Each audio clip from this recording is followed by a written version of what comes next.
அருட்தந்தை வேதாத்ரி மகரிஷி அவர்கள் தனி மனிதன் அமைதி பெறுவதற்காக உடல் நலத்திற்கு உடற்பயிற்சி, உயிர் வளம் பெற காயகல்ப பயிற்சி, மனம் அமைதி பெற அகத்தவம் மற்றும் அகத்தாய்வு பயிற்சிகளை அளித்துள்ளார்கள். இத்தகைய சிறப்பான மனவளக்கலை என்னும் வாழ்க்கை கல்வியை உலக சமுதாய சேவா சங்கம் ஸ்கை யோகா இணையவழியே 12 நாட்கள் அடிப்படை பயிற்சியாகவும், அதனைத் தொடர்ந்து 4 மாதங்கள் சான்றிதழ் கல்வியாகவும் நம் இல்லம் தேடி வந்து அளித்து வருகிறது. இந்த சிறப்பான செய்தியினை நமது உறவுகளிடமும் நட்புகளிடமும் பகிர்ந்து அனைவரும் உடல் நலத்துடன் ஆரோக்கியமாக அமைதியாக வாழ நம்மாலான சிறு உதவியினை செய்வோம். மகரிஷியின் கனவாம் உலக அமைதிக்கு நம்மால் இயன்ற சிறு தொண்டினை செய்து குருவின் கனவினை நனவாக்குவோம். மேலும் விவரங்களுக்கு குண்டலினி யோகா .edu.in இணையதளத்திற்கு செல்லவும். வாழ்க வளமுடன். தவத்தினை தொடர்ந்து தன்முனைப்பு என்ற தலைப்பில் சிந்தனை விருந்து வழங்க பேராசிரியர் அருள்நிதி புஷ்பகலா அம்மா அவர்களை அன்புடன் அழைத்து அமர்கிறோம். வாழ்க வளமுடன் அம்மா. வாழ்க வளமுடன் அம்மா. வாழ்க வையகம், வாழ்க வையகம், வாழ்க வளமுடன். குரு வாழ்க, குருவே துணை. என்னை இந்த உலகத்திற்கு கொடுத்த என் தாய் தந்தையரை வணங்குகிறேன். நமது குருபிரான் ஆசான் அருட்தந்தை வேதாத்ரி மகரிஷி அவர்களை வணங்குகிறேன். வாழ்க வளமுடன்.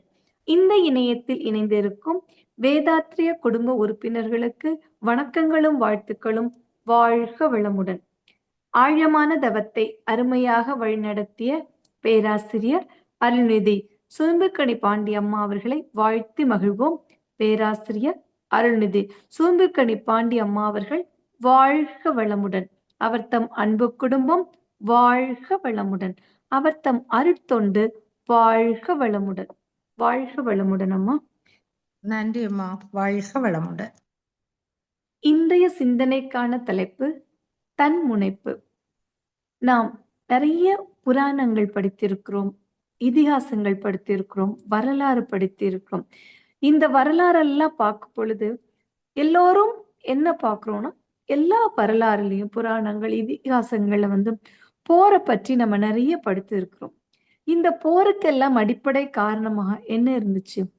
ஒரு தனி நபரோட அல்லது ஒரு குடும்பத்தோட, ஒரு சமுதாயத்தோட, நாடுகளுக்கு இடையே ஏற்பட்ட அந்த தன்முனைப்பு. அந்த தன்முனைப்பு யார்கிட்ட தொடங்கி இருக்குன்னா, ஒரு தனி மனிதனிடம் இருந்துதான் அந்த தன்முனைப்பு தொடங்குச்சு. அந்த தன்முனைப்பு அப்படியே நாளடைவுல விரிஞ்சு பிரச்சனையாகி ஒருத்தருக்கு ஒருத்தர் விட்டு கொடுக்க முடியாம அது போராக மூண்டது. ராமாயணத்துல பார்த்திருக்கோம். ராவணன் சீத்தை மீது வைத்த அந்த ஒரு பற்றின் காரணமாக எப்படியாவது இவளை தன்னுடைய இல்லத்தரசியாக கொள்ளணும் அப்படின்ற ஒரு தன்முனைப்பின் காரணமாக ராமாயண போரை நம்ம படிச்சிருக்கோம். மகாபாரதத்தில் பொறுத்தவரை பாஞ்சாலி சொன்ன அந்த ஒரு வார்த்தை, குருடனின் மகனுக்கு கண்ணு தெரியவில்லையா, நீயும் குருடன் தானே அப்படின்னு சொல்றதுனால அந்த துரியோதனனுக்கு ஏற்பட்ட அந்த தன்முனைப்பின் காரணமாக 18 நாள் நம்ம குருஷேத்திர போரை நம்ம பார்த்தோம். இந்த தன்முனைப்பு அப்படின்றதுக்கு என்ன டெஃபினிஷன் அப்படின்னு பார்க்கிறோம். யாருடைய கட்டளையும் எதிர்பார்க்காமல் தானாகவே ஒரு முடிவெடுத்து கொண்டு செயல்படுறதா தன்முனைப்பாகும். வேதாத்திரியம் நமக்கு கிடைத்தது கூட ரொம்ப அடிப்படையில நம்ம பார்த்தோன்னா தன்முனைப்பு தான். மகான் அவங்க வாழும் காலத்துல நாம் எல்லோருக்கும் தெரியும், 2 உலக போரை பார்த்திருக்காங்க. இந்த 2 உலக போர்னால் என்ன நடக்குது?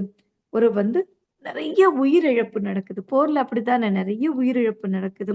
பொருளாதார மாற்றம், அப்படி பொருளாதாரத்து பின்தங்கிற நிலையில மக்கள் போயிடுறாங்க போர் முடிஞ்ச உடனே.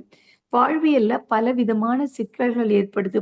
அதற்கு பின்னாடி பிறந்த குழந்தைகள் எல்லாம், ஹிரோஷிமா நாகாசாகியை பத்தி கேட்கும் பொழுது அதற்கு பின்னாடி பிறந்த குழந்தைகள் எல்லாம் ஊனமுற்ற குழந்தைகளாக பிறந்ததாக இன்றைக்கு நமக்கு வரலாறு சொல்கிறது. சோ இதெல்லாம் நம்ம உள்ள போய் பார்த்தோம் அப்படின்னா இதற்கு அடிப்படையாக காரணமா இருக்கிறது தன்முனைப்பு தான். அதனால்தான் தன்முனைப்பு அப்படின்ற சப்ஜெக்டை பத்தி இன்னைக்கு நாம கொஞ்சம் சிந்திக்க போறோம். யாருக்கு தன்முனைப்பு இருக்கிறது, யாருக்கு தன்முனைப்பு இல்லை அப்படின்னு பார்த்தோம்னா எல்லாருக்குமே தன்முனைப்பு இருக்கு. கொஞ்சம் யோசிச்சு பாருங்க. நம்ம வீட்டுல குழந்தைங்க இருப்பாங்க. ஒரு 5 வயது, ஒரு 3 வயதுல இருந்து 5 வயது குழந்தைகிட்ட போய் ஏதோ அது ஒரு செயல் செய்யறாங்க, ஒரு தவறான செயல் செய்யறாங்க. அந்த திருத்துறதுக்காக கூட இருக்கிற ஒரு குழந்தைய ஒரு அடிச்சுட்டாங்கன்னு கூட வச்சுக்குவோமே. அப்படி அடிச்சுட்டாங்க அப்படிங்கும் போது நம்ம உடனே என்ன சொல்லுவோம்? நீ வந்து உன்னோட ஃப்ரெண்டுகிட்ட சாரி சொல்லு. அப்பதான் உன்னோட ஃப்ரெண்டு உன்னோட விளையாடுவாங்க அப்படின்னு சொல்லுவோம். ஆனா அந்த குழந்தை சொல்லுமா? அந்த குழந்தைய நம்மளால சொல்ல வைக்க முடியுமா? இன்றைய கால குழந்தைங்கள நம்மளால சொல்ல வைக்க முடியும்? அந்த சின்ன வயசுல அந்த பிஞ்சு மனசுல கூட தன்முனைப்பு அப்படின்ற ஒரு ஒரு அந்த உணர்வு வந்து, அந்த உணர்ச்சி நிலை வந்து ரொம்ப டாமினண்டா இருக்கிறத நம்ம பார்க்க முடியுது. தன்முனைப்புக்கு சமமான ஆங்கில வார்த்தை ஈகோ அப்படின்னு சொல்லுவாங்க. அந்த ஈகோ அப்படின்ற வார்த்தையை வந்து 3 எழுத்து விஷம் அப்படின்றாங்க ஆங்கிலத்துல. அது 3 எழுத்து விஷமாக இருக்கிறது. மகான் வந்து தன்முனைப்பை பத்தி ரொம்ப அழகா ஒரு கவிதை எழுதியிருக்காங்க. அதை பற்றி நம்ம இப்ப பார்க்கிறோம். அகத்தவ மன்றம். தன்முனைப்பு ஒருவரிடம் இருக்குமானால் சாட்சியுண்டு பேராசை, சினம், பொறாமை எனக் கருத்தும் செயல்களுமே நீதி என்று எண்ணல் பிறர் வருத்தத்தில் இன்பம் காணல் புன்செயலின் புலன்மயக்கில் ஆழ்ந்து ஆழ்ந்து புகழ் தேட பொருள் பெருக்க செயல்கள் வன்ம மனத்தோடு எப்போதும் வெறுப்புணர்த்தும் வகையில் முகம் கடுத்திருத்தல் இவையே. ஒரு நமக்குள்ளாக அந்த தன்முனைப்பு வந்துடுச்சு அப்படின்னா, ஒருவருக்குள்ளாக தன்முனைப்பு வந்துடுச்சுன்னா அதுக்கு அவங்களுக்கு என்ன வருது? அவங்களோட பை ப்ராடக்டா பேராசை, சினம், கடும்பற்று, முறையற்ற பால் கவர்ச்சி, உயர்வு தாழ்வு மனப்பான்மை, வஞ்சம் அப்படின்ற அருகுணங்கள் வந்திருக்கிறது அப்படின்றாங்க. தன்முனைப்பு அவங்க எப்படி டிஃபைன் பண்றாங்க அப்படின்னா, தான் தனது அப்படின்ற ஒரு கணவன் மனைவிக்கு 6 குழந்தைகள் பிறக்கிறார்கள். அந்த 6 குழந்தைகள் தான் பேராசை, சினம், கடும்பற்று, முறையற்ற பால் கவர்ச்சி, உயர்வு தாழ்வு மனப்பான்மை, வஞ்சம். இதெல்லாம் மொத்தமாக தன்முனைப்பு அப்படின்ற அந்த ரூட்ல இருந்து தொடங்கிறது. இப்போ 2 மனிதர்களுக்குள்ள நடக்குது. அந்த குடும்பத்துக்குள்ள அந்த தன்முனைப்பால பிரச்சனை வருது. சமூகமா மாறி, நாடாக மாறி பிரச்சனைகள் அதிகமாகிக் கொண்டு போர்ல கொண்டு இறுதியாக நிறுத்துகிறது. இப்ப தான் அப்படின்ற வார்த்தை எடுத்துக்கும். இந்த 6 தீய குணங்கள்ல நாம் என்ன பண்றோம்னா, கடும் பற்று அப்படின்றத பத்தி தான் இன்னைக்கு சிந்திக்க போறோம். தன்முனைப்புல கீழாக தான் தனது அப்படின்னு சொன்னேன். அந்த தான் அப்படின்றதுக்கு நான் ரொம்ப நல்லவன், நல்லா படித்திருக்கிறேன், வலிமையானவன், என்னுடைய முயற்சியால் இதையெல்லாம் என் வாழ்க்கையில் சாதித்துக்கிறேன் அப்படின்னு சொல்ற வரைக்கும் அது அழகுதான். கேட்க ரொம்ப நல்லா இருக்குது. அதற்கு பின்னாடி உண்மையும் இருக்கிறது. ஆனா இந்த நிலையிலிருந்து மாறி நான் மட்டுமே செய்வேன், நான் தான் பெரியவன், என் சொல்படி எல்லாரும் நடக்க வேண்டும் அப்படின்ற ஒரு விஷயம் வருதுல்ல, அந்த விஷயம்தான் அதிகாரப்பற்று. அதிகாரப்பற்று ஒருத்தங்களுக்கு வந்துடுச்சு அப்படின்னா அதற்கு பின்னாடியும் அதனை சார்ந்தவர்களும் என்ன பண்றாங்க அப்படின்னா ஒரு ஒரு நேரத்திலையும் கஷ்டப்படுறாங்க. இந்த அதிகாரப்பற்று யாருக்கெல்லாம் வரும்? ஒரு தனி மனிதனுக்கு அதிகாரப்பற்று வந்துச்சுன்னு வச்சுக்கீங்களேன். வீட்டுல இருக்கிற ஒரு தனி மனிதன் என்ன அதிகாரப்பற்று வருது? நான் சொல்றத எல்லாரும் கேட்கணும். தன்னை மற்றும் ரொம்ப உயர்வா ஒரு சுப்பீரியர் ஃபீலிங் வந்துட்டு அந்த சுப்பீரியாரிட்டியிலிருந்து தன்னுடைய கருத்துக்களை, உணர்வுகளை மதிக்காமல் யாரும் நடக்கக்கூடாது அப்படின்னு ஒரு மனநிலைக்கு ஒரு அன்பர் வந்துட்டாருன்னு வச்சுக்கீங்களேன். அப்போ என்ன நினைப்பாங்க? தான் நினைக்கிறது மட்டும்தான் சரி அப்படின்னு நினைப்பாங்க. இதனால என்ன ஆகுது? அவங்களுக்குள்ள என்ன ஆகுது? ஒரு குடும்பத்துல எடுத்துக்கணும். தனி மனிதன்ல இருந்து ஒரு தனி மனிதன் நினைக்கிறாங்க. சோ அவங்க நினைச்ச மாதிரி சில நிகழ்வு நடக்கல. அப்போ என்ன நடக்குது? அந்த தனி மனிதருக்குள்ளாக அமைதி குறைகிறது. நான் சொல்றத என்னுடைய குழந்தையோ, என்னுடைய பார்ட்னரோ கேட்கல, என் குடும்பத்து அன்பர்களோ கேட்கலங்கும் போது அந்த மனிதருக்கு முதல்ல அமைதி குறைகிறது. இது அடுத்ததாக கூறிய அந்த சினமாக வருகிறது. சினம் என்றும் சேர்ந்தாரை கொள்ளி அப்படிம்பாங்க. நாம் சினப்பட்டா நம்மை மட்டும் கஷ்டப்படுத்தாம தன்னை சேர்ந்தாரையும் சேர்ந்து அது கொன்று விடும். அந்த சினம் வருகிறது. அந்த சினம் அப்படியே அதிகமாகி அதிகமாகி ஒரு நாள் மன அழுத்தத்துக்கு அந்த நபர் தள்ளப்படுகிறார். இது தனி மனிதன் உள்ள ஈகோனால. அடுத்ததாக குடும்பத்துல தன்னோட ஈகோவை குடும்பத்துல கொண்டு போறார். அப்ப என்ன ஆகும்? கணவன் மனைவிக்கு கருத்து வேறுபாடு ஏற்படும். அந்த வீட்டுல இருக்கிற குழந்தைகளுக்கு ஒரு நல்ல சூழல் இருக்காது. அன்பு ஒற்றுமை அந்த குடும்பத்தில் குறைந்து கொண்டே வரும். அப்புறம் இன்றைய காலகட்டத்துல இந்த கணவன் மனைவி அப்படின்றவங்களுக்குள்ள டிவோர்ஸ் கேசஸ் வந்து ரொம்ப அதிகமாயிட்டே இருக்கு. இதற்கெல்லாம் அடிப்படை காரணம் என்ன? விரும்பி பெற்றோர்களை சம்மதிக்க வைத்து அந்த திருமண பந்தத்துல ஈடுபடுறாங்க. ஆனா சில மாதங்கள் சில வருடங்களுக்குள்ளாக அவர்களுக்குள்ள அந்த விவாகரத்து அப்படின்றது நடக்குது. அதுக்கு என்ன அப்படின்னு காரணம் பார்த்தோன்னா, ஒருவருக்கு ஒருவர் அந்த விட்டு கொடுக்காமல் அந்த தன்முனைப்புக்கு அவங்க அழுத்தம் கொடுப்பதன் மூலமாக தன்முனைப்பை வைத்துக்கொண்டு அவங்க ஒவ்வொரு செயலும் செய்வதனால என்ன ஆகுதுன்னா அந்த குடும்பத்துல பாதிப்பு ஏற்படுகிறது. கணவன் மனைவி விவாகரத்து வாங்கிக்கிறாங்கன்னு வச்சுக்கீங்களா, அந்த குடும்பத்துல இல்ல அந்த குழந்தைகளை பற்றி சிந்திக்க முடியறது இல்லை அவங்களுக்கு. ஏன்னா அவங்களுக்கு தன்முனைப்பு தான் இருக்கு. அந்த குழந்தைங்களோட எதிர்காலம் எப்படி இருக்கும்? தாயிட்ட மட்டும் வளர்ந்தாலோ தந்தையிட்ட மட்டும் வளர்ந்தாலோ அந்த குழந்தையோட எதிர்காலம் எப்படி இருக்குன்ற யோசிக்க முடியாத அளவு அவங்களுக்குள்ளாக அந்த தன்முனைப்பு டாமினேட் பண்றது. அடுத்ததாக நட்பு நலம். ரொம்ப உலகத்திலேயே ரொம்ப உயர்ந்த விஷயம் அப்படின்னா நட்பை சொல்லுவோம். எனக்கு ரொம்ப பெஸ்ட் ஃப்ரெண்ட், எந்த உரையும் நம்ம வந்து பெஸ்ட் ஃப்ரெண்ட் அப்படின்னு தான் சொல்லுவோம். ஸோ அந்த பெஸ்ட் ஃப்ரெண்டா இருக்கிற அந்த நண்பர்களுக்குள்ளாக ஒரு 10 வருடம் 15 வருடம் அந்த பழகுன அந்த நண்பர்களுக்காக ஒரு ரொம்ப சின்ன விஷயத்தினால ஒருத்தருக்கு ஒருத்தர் தன்முனைப்பு வரும் பொழுதும் அந்த நட்பு நலம் பாதிக்கப்பட்டு அவர்களுக்குள்ளாகவே என்ன ஆயிடுதுன்னா அப்படியே ஒரு உறவே இல்லாம ஆறளவுக்கு இந்த தான் அப்படின்ற ஈகோனால மனிதர்கள் கஷ்டப்படுறாங்க. இது மட்டுமா? சமூகத்துல எடுத்துக்கலாம், ஒரு பணியிடத்துல எடுத்துக்கலாம். அப்ப என்ன ஆகுது? ஒரு குழுக்களாக இருந்துதான் செயல்பட முடியும். தனிப்பட்ட ஒரு மனிதனால செயல்பட முடியும். அங்க எல்லாத்தையும் பிரெயின் ஸ்டார்மிங் சொல்லுவாங்க. எல்லோருடைய அந்த கருத்துக்களை வாங்கிதான் நம்ம செயல்பட முடியும். அப்படி இல்லாமல் நான் சொல்வது ஒரு உயர்ந்த பதவியில இருக்கிற ஒரு அன்பர் வச்சுக்கலாமே, அவர் வந்து நல்ல அறிவுல கூடி இருக்கலாம், அவர் புகழ கூடி இருக்கலாம், அனுபவத்துல கூடி இருக்கலாம். அந்த நபர் எப்படி இருக்கணும்? எல்லாரையும் சமமாக ஏற்று அவங்களோட ஒப்பீனியனும் கேட்டு செய்யாம அந்த பதவி காரணமாக அந்த பெயர் புகழ் காரணமாக அவங்க என்ன பண்றாங்க? தான் சொல்வதை கேட்கும்படி எல்லோரும் எனக்காக ஒத்துழைக்கணும் அப்படின்றத வந்து சொல்லும் பொழுது அங்க என்ன ஆகுது? உறவு பாதிக்கப்படுது. தனிநபர் பாதித்தா பரவாயில்ல, குடும்பம் பாதித்தா பரவாயில்ல, நட்பு நலம் பாதித்தா பரவாயில்ல, ஒரு சமூகம் பாதிக்கப்படும் பொழுது இது ரொம்ப ஒரு சீரியஸான ஒரு இஷ்யூவா மாறுது. இந்த சீரியஸான இஷ்யூவா மாறும் பொழுது அந்த இடத்துல ஒரு முடிவெடுக்க முடியாத ஒருத்தர், ஒரு ஆபீஸ்ல நினைச்சு பாருங்களேன், ஆளுக்கு ஒரு ஒப்பீனியன் சொல்றாங்க. நான் சொல்றதா கேட்கணும்னு அந்த டீம் லீடரோ அந்த மேனேஜரோ சொல்லும் பொழுது அது ஒரு சரியான முடிவு இல்லாம கூட போலாம். அது எதை பாதிக்கும் அப்படின்னா அந்த வேலை பார்க்கும் இடத்தில் அந்த மொத்த ஆர்கனைசேஷனை கூட அது பாதிச்சிடும். இல்ல ஒரு சமூகம் சார்ந்து ஒரு முடிவு எடுக்கிறோம், ஒரு நல்லது ஒரு விஷயத்துக்காக எல்லாரும் குழுக்களாக வேலை பார்க்க போறோம் அப்படிங்கும் போது அந்த தலைமையோட முடிவு சில நேரங்களில் தவறா போகும் பொழுது அந்த டோட்டல் இவ்வளவு நாள் அந்த உழைப்பை என்ன ஆயிடும் அப்படின்னா ஒரு தவறாக போவதற்காக வாய்ப்புகள் அதிகம். அடுத்ததாக தனது தனது அப்படின்றது வந்து பொருள் பற்று. நான் ரொம்ப கஷ்டப்பட்டு சேமித்த ஒரு விஷயம் வந்து குழந்தைங்களை எடுத்துக்குமே, ஒரு டால் இருக்கு, ஒரு சின்ன விளையாட்டு பொம்மை இருக்கு, அந்த பொம்மையை வச்சு அது விளையாடிட்டு இருக்கு. ஆனா யாரோ வந்தா அந்த பொம்மையை வந்து அது ஷேர் பண்ணவே பண்ணாது. என்னன்னா அதுக்குள்ளாக ஒரு விஷயம் என்ன, இது என்னுடையது மட்டுமே, இந்த பொருள் எனக்கானது அப்படின்ற ஒரு பொருள் பற்றுல அந்த குழந்தைங்க வந்து வளர்றாங்க. இப்படி வளர்ற குழந்தைகளால பிற்காலத்துல எப்படி ஒரு நல்ல சமுதாயத்தை உருவாக்க முடியும் அப்படின்றது ஒரு கேள்விக்குறி. சோ குழந்தைங்களுக்கு மட்டும்தான் இப்படி இருக்கா அப்படின்னா, பெரியவர்கள் ஒரு வயதானவர்களை வீட்டுல நம்ம நினைச்சு பார்க்கலாம். அவங்க என்ன பண்ணுவாங்க? அவங்களோட பெட்டை யாருக்கும் ஷேர் பண்ண மாட்டாங்க. அவங்களோட அந்த அவங்களுக்கான சில பொருட்கள் வச்சிருப்பாங்க.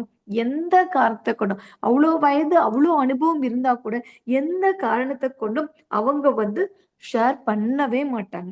இன்றைய காலகட்டத்துல ரொம்ப முக்கியமான விஷயம் என்ன தெரியுமா? இந்த பொருள் மட்டும்தான். ஒரு பொருள் மீதோ, ஒரு மனிதர்கள் மீதோ வைத்திருக்கும் பற்று தான் ரொம்ப பெரிய விஷயமா இருக்கு. எல்லாருக்கும் குழந்தைகள் இருக்காங்க. அவங்க அறியாமையில சில நேரங்கள்ல சில தவறுகள் செய்றாங்க. ஆனா பெற்றோர்களோட பொறுப்பு என்னவா இருக்கும்? இன்னைக்கெல்லாம் ஒரு நியூக்ளியர் ஃபேமிலி லைஃப் ஸ்டைலுக்கு வந்துட்டோம். ஒரு குழந்தையோ, 2 குழந்தையோ தான் இருக்கிறாங்க. ஜாயிண்ட் ஃபேமிலி அப்படின்ற ஒரு கான்செப்ட்லேருந்து நியூக்ளியர் ஃபேமிலிக்கு வந்துரும். ஜாயிண்ட் ஃபேமிலில இருக்கும்போது குழந்தைகள் தவறு செய்யும் பொழுது பெரியவங்களா அத சரி பண்ணி நல்ல அட்வைஸ் குடுத்து கதைகள் மூலமா அத சரி பண்ணிட்டு இருந்தாங்க. இன்னைக்கு இந்த நியூக்ளியர் ஃபேமிலிக்கு வந்தப்புறம் என்ன ஆச்சுன்னா, குழந்தைகள் வந்து 1 குழந்தை, 2 குழந்தை அப்படி பொத்தி பொத்தி அந்த குழந்தைங்க வளர்க்கும் போதும், அந்த குழந்தைகள சரியா வளர்க்க வேண்டியது பொறுப்பாக, கடமையா இருக்குது. ஆனா, அந்த குழந்தைங்க எப்போதாவது தப்பு செய்யும் பொழுது, இவங்க இருக்கிற அந்த கடும் பற்றின் காரணமாக, எனது குழந்தை, நான் வளர்த்த குழந்தை, என்னோட ஊம்லேருந்து அந்த ஃபுட்லேருந்து எல்லாம் குடுத்து இன்னைக்கு நான் என் குழந்தைய வளர்த்துருக்கேன். எந்த காரணத்த கொண்டு என்னோட குழந்தைய நான் கண்டிக்கவே மாட்டேன். அப்படின்னு அந்த பற்றின் காரணமாக என்ன நடக்குதுன்னா, ஃபியூச்சர்ல இந்த குழந்தைங்க என்ன தவறு வேணாலும் செய்யலாம். மன்னிக்கிறாங்க. பெற்றோர்கள் வந்து மன்னிக்கிறாங்க. ஸ்கூல்ல போய் தவறு செய்றாங்க. பேரண்ட்ஸ் சொல்றாங்க. அப்பவும் மன்னிக்கிறாங்க. என் குழந்தை அப்படி செய்யாது அப்படின்னு சொல்லி ஹெவியா ஆர்கியூ பண்றாங்க டீச்சர்ஸோட. கொஞ்ச நாள் கழிந்து அது கல்லூரி போகுது, வேலைக்கு போகுது. அப்பவும் என்ன ஆகுது? ஏற்கனவே சொன்ன மாதிரி தான் சொல்வதை எல்லோரும் கேட்க வேண்டும் அப்படின்ற ஒரு ஈகோ அந்த குழந்தைங்களுக்குள்ள வருகிறது. இத எப்படி நம்ம ஆரம்ப காலத்துல இருந்தே நம்ம வந்து பார்க்கலாம். நாமே இப்ப வீட்ல இருக்கிறோம். நெறைய ட்ரெஸ் வச்சிருக்கோம். நெறைய மெட்டீரியலிஸ்டிக் நம்ம திங்ஸ் நம்ம வீட்ல இருக்கு அப்படின்னா, நாம் என்ன பண்ணணும்? நமக்கு தேவையானதை தாண்டி எல்லாத்தையும் பற்று இல்லாம ஒரு நெறைய ட்ரெஸ் தான் நம்ம எடுத்துக்குவோம் எக்ஸாம்பிள். அந்த ட்ரெஸ்ஸ எனக்கு தேவையானதை தாண்டி மற்றவர்களுக்கு கொடுக்க வேணும் அப்படின்ற ஒரு ஈகை குணம் நமக்காக உள்ளாக இருக்க வேண்டும். அந்த ஈகை குணம் இருக்கா? எல்லாத்துலயும் ஒரு மெமரிஸ். எல்லா ட்ரெஸ்லயும் ஒரு மெமரி. எல்லா மெட்டீரியல் திங்ஸ் மேலயும் நம்ம வந்து ஒரு மெமரி வச்சுட்டே இருக்கோம். இதெல்லாம் நமக்கு சரியானதாக இருக்கிறதா? பெரியவர்கள் சொல்வார்கள், "போதும் என்ற மனமே பொன் செய்யும் மருந்து." அப்படின்னு சொல்லுவாங்க. இத யார்ட்டேருந்து கத்துக்கலாம்? சின்ன சின்ன விஷயங்கள்லேருந்து கூட கத்துக்கலாம். எப்படி கத்துக்கலாம் அப்படின்னா, ஒரு காகம் பறந்துட்டு போகுதுன்னு வச்சுக்கீங்க. அது என்ன பண்ணுது? தனக்கான இரைய தேடி அது பறந்துட்டு போகும். இந்த இரைய பார்த்த அந்த மற்ற காகங்கள் என்ன பண்ணுதுன்னா, அது பின்னாடி போயிட்டே இருக்குது. ஏன்னா, அது கொஞ்சம் அதிகமான இரைய வந்து தனக்குள்ளாக வச்சுட்டு. அப்படி பறந்து போயிட்டே இருக்கும்போது, இதுவும் பறந்து போயிடும். ஒரு பாயிண்ட்ல இந்த காகம் என்ன ஃபீல் பண்ணுது? எதுக்கு இது நமக்கு தேவைன்னு சொல்லிட்டு, அவ்ளோ இரையும் வந்து போட்டுட்டு அது பறக்கத் தொடங்கிது. இது பின்னாடி வந்த அந்த காகங்கள் எல்லாம் இந்த இரைக்காக அந்த பறக்கிறத நின்னுட்டு தன்னுடைய இரைய தேட போகுது. இப்போ இந்த முதல்ல விட்டு குடுத்துச்சுல, இந்த காகத்தோட மனசு எப்படி இருந்துச்சுமா, இனிமேல் நம்மள யாரும் டிஸ்டர்ப் பண்ண மாட்டாங்க. சாரி, இனிமேல் நம்மள யாரும் டிஸ்டர்ப் பண்ண மாட்டாங்க. இந்த ஸ்கைல முழுவதுமா தனியா நான் ஃப்ரீடமா பறக்கலாம் அப்படின்ற ஒரு எண்ணத்த அதுக்குள்ளாக வருகிறது. அதுபோல் தான் நமக்கு வந்து அதிகமா இருக்கும் பொழுது, அத நம்ம மற்றவர்களுக்கு விட்டு குடுத்துட்டோம். அது மேல பற்று இல்லன்னு வச்சுக்கங்களேன், நம்மளுடைய பயணம் லெஸ் லக்கேஜ் மோர் கம்ஃபோர்ட் அப்படிம்பாங்க. அந்த பற்று இல்லாத அந்த நிலையில நம்ம இருக்கும்பொழுது, ரொம்ப போதும் என்ற மனமே பொன் செய்யும் மருந்து. அப்படியே பொன்னா நமக்குள்ளாக இருக்கிற மாதிரி ஒரு மனநிலையோடு நம்ம வந்து டிராவல் பண்ண முடியும். இது எத்தன பேரால இன்னைக்கு முடியுது? பெற்றோர்கள பள்ளிக்கு அனுப்புறோம். ஒரு பிளே ஸ்கூல்ல நான் பார்த்த ஒரு ஒரு ஃபோட்டோ.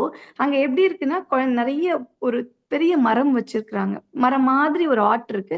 அந்த ஒரு ஒரு கிளை மேலயும் குழந்தைங்களோட ஃபோட்டோ வச்சிருந்தாங்க. ஃபோட்டோ வச்சுட்டு கீழ வந்து ஒரு சின்ன செடி இருக்கு.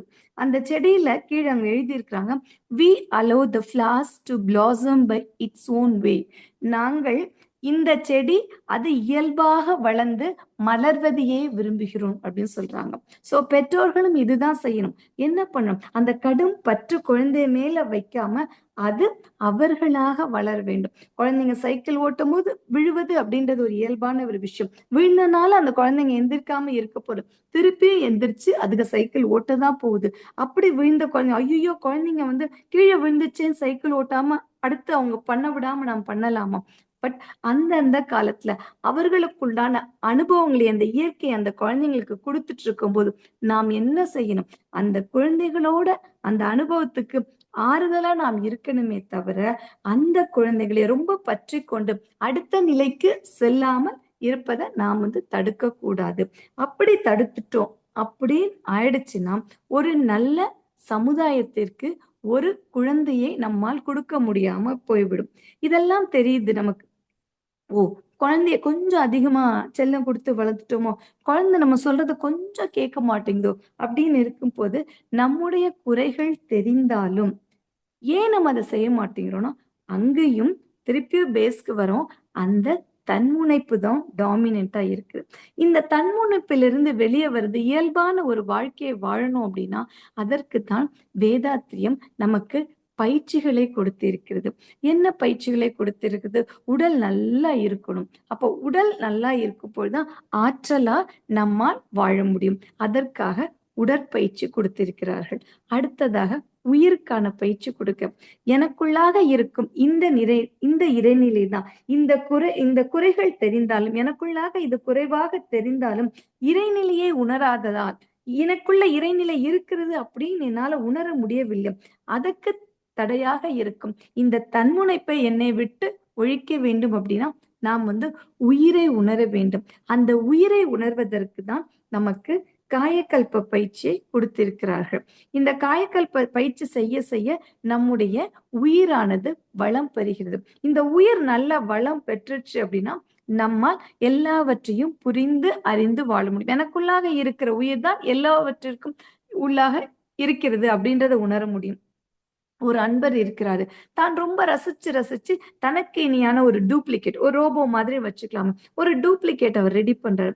அந்த டூப்ளிகேட் ரெடி பண்ண தன்னுடைய எல்லா கேரக்டரும் அந்த டூப்ளிகேட்குள்ள இருக்கணும்ன்றதுல ரொம்ப கான்சியஸா இருக்கிறாரு. தன்னை விட அது ரொம்ப உயர்வா இருக்கணும்னு ஆசைப்படுறாரு. அதே மாதிரி எல்லா வேலைகளும் சொல்லி கொடுக்கிறாரு. எல்லாம் பண்ணிட்டு இருக்கிறாரு. அதுக்கப்புறம் எப்போதுமே ஆராய்ச்சி கூடத்துல தன்னோட டூப்ளிகேட்டோட அவர் உரையாடி அதை லெசன் கொடுத்து கொடுத்து அதற்கு அறிவை வளர்த்துட்டே இருக்கிறாரு. ஒரு நாள் என்ன ஆகுது, இந்த அன்பர் வருவதற்கு முன்பாகவே அந்த டூப்ளிகேட் அங்க நின்றது. இத பார்த்த இந்த அன்பருக்கு பயங்கர கோவம் வந்துச்சு. நான் வர்றதுக்கு முன்னாடி நீ ஏன் எப்படி வரலாம் அப்படின்னு சொல்லிட்டு அந்த டூப்ளிகேட்டை அவர் கடுமையா திட்டுறாரு. ஆனா கடுமையா திட்டும் பொழுது அந்த டூப்ளிகேட் குனிந்த நிலையிலே இருக்கு. இதுல இருந்து என்ன புரியுது அப்படின்னா, உருவாக்கத்திற்கு எந்த உணர்வும் இல்லை. உருவாக்கி கொடுத்த நமக்கு தான் உணர்ச்சி நிலையில இருக்கும். அந்த உணர்ச்சி நிலையில இருக்கிறதுனாலதான் இந்த வாழ்க்கை எவ்வளவு அழகானது. எல்லோருக்கும் உள்ளாக இருக்கிற அந்த உயிர் ரொம்ப பொக்கிஷமானது. எந்த விதத்திலும் தனக்கும் பிறருக்கும் நாம் துன்பமே கொடுக்காத ஒரு வாழ்க்கை வாழ வேண்டும் அப்படின்ற உணர்தல் நமக்குள்ளாக தான் வருகிறது. அந்த ரோபோ மாதிரியான அந்த டூப்ளிகேட் ப்ராடக்ட் தலை குனிந்த நிலையில் இருக்கிறது.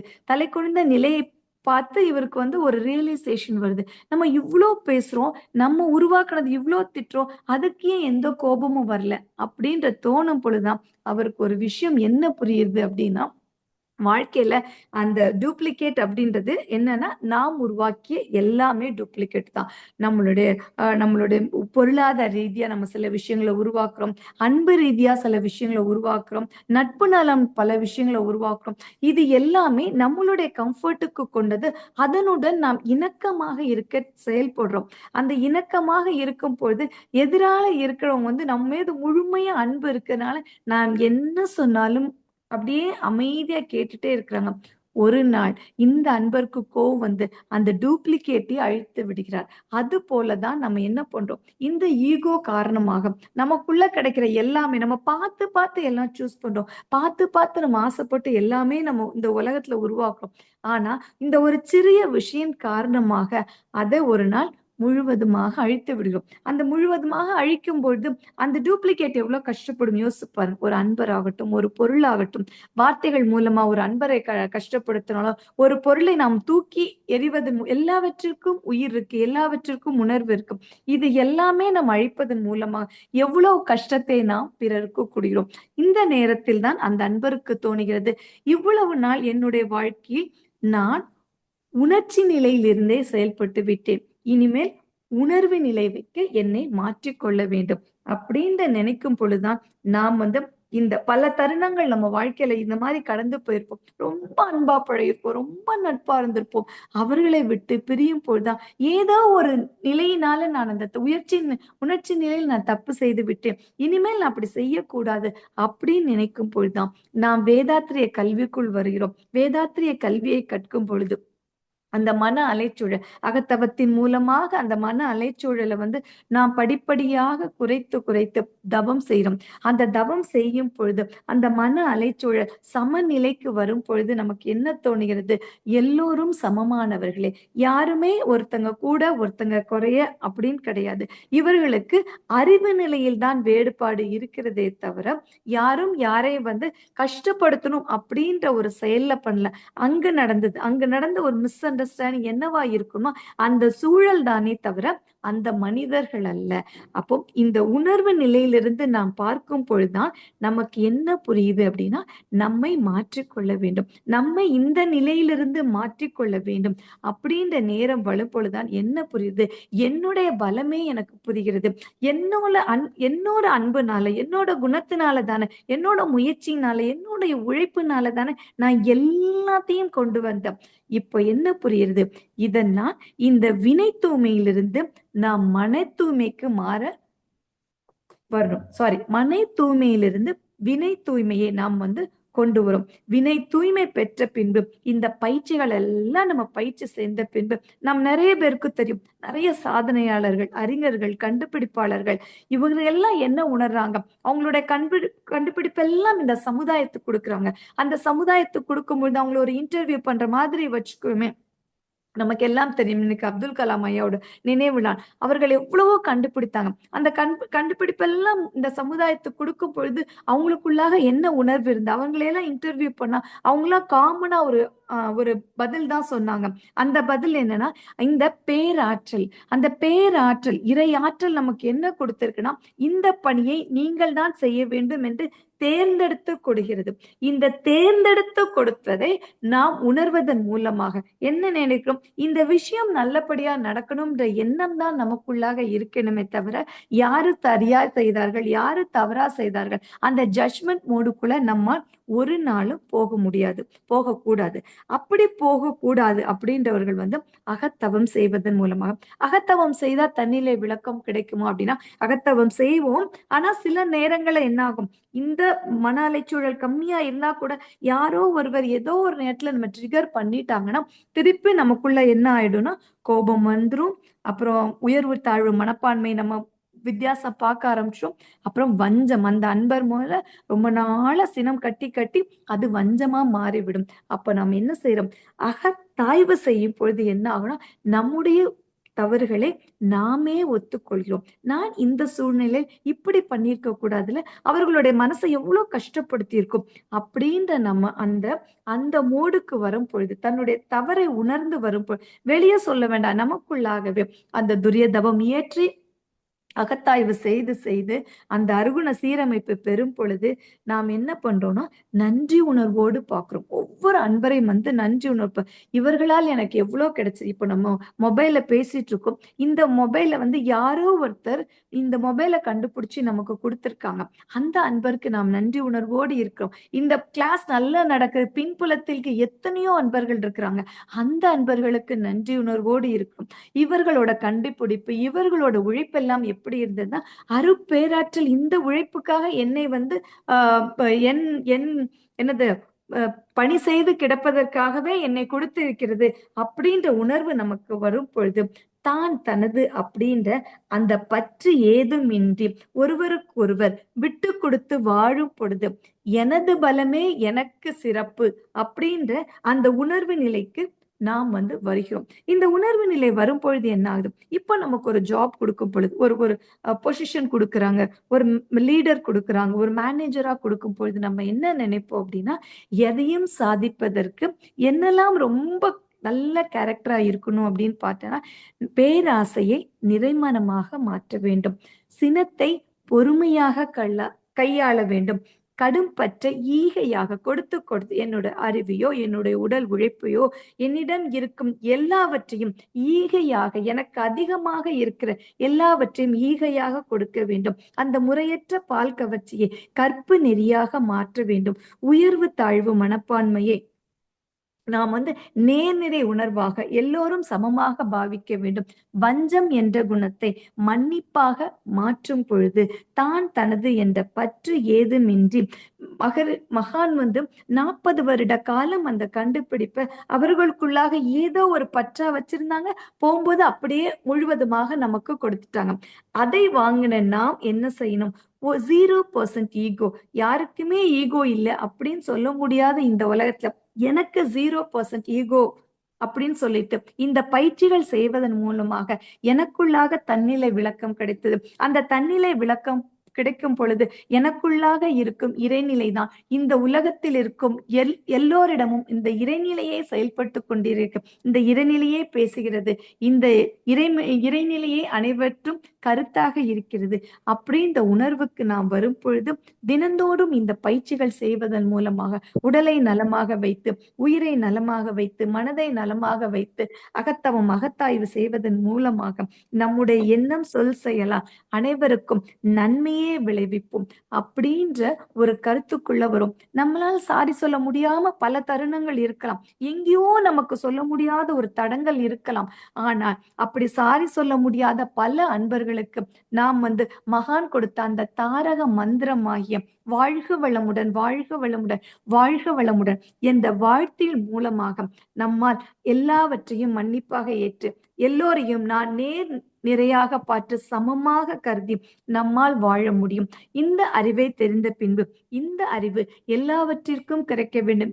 இறைவன் எனக்குள்ளாக அறிவாக இருக்கிறான். எல்லா அன்பர்களும் உணர்ச்சி நிலையில் தான் தவறு செய்தார்கள். அவர்களுக்கு இந்த வேதாத்திரிய கல்வியை உணர்த்த வேண்டும் என்று ஒரு சங்கல்பம் எடுத்துக்கொண்டு நாம் இன்று முதல் செயல்படுவோம். அனைவரும் தொண்டாற்றி இன்பம் காண்போம். நல்லதொரு வாய்ப்புக்கு நன்றி. வாழ்க வையகம், வாழ்க வையகம், வாழ்க வளமுடன். வாழ்க வளமுடன். ரொம்ப சிறப்பு. தன்முனைப்பு ஏழ காரணம்